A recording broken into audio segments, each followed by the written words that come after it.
Funerals were held in Khan Yunis in southern Gaza after overnight Israeli strikes killed multiple police officers, further shaking an already fragile ceasefire. According to hospital staff, at least 4 officers were killed in separate airstrikes targeting 2 police checkpoints, one near Khan Yunis and another in the Bureji refugee camp. The attacks have intensified fears that the truce, which took effect on October 10th, is rapidly unraveling.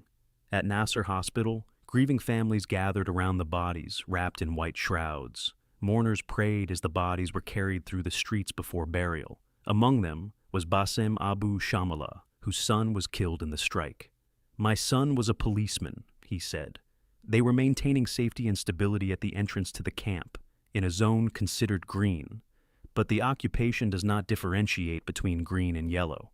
The Israeli military said earlier that it had killed several armed militants in eastern Rafah, describing the strikes as a response to violations of the ceasefire in the area. However, in Gaza, many residents say the violence feels continuous, with little distinction between war and truce.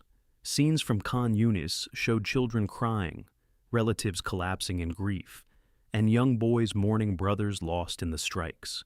Bodies were carried from the hospital into tents before burial as anger and sorrow spread through the community. Deadly strikes have repeatedly disrupted the ceasefire in recent months, raising urgent questions about whether diplomacy can prevent a renewed full-scale escalation. As casualties mount and tensions rise, many in Gaza fear the ceasefire may exist only on paper, while the reality on the ground tells a different story.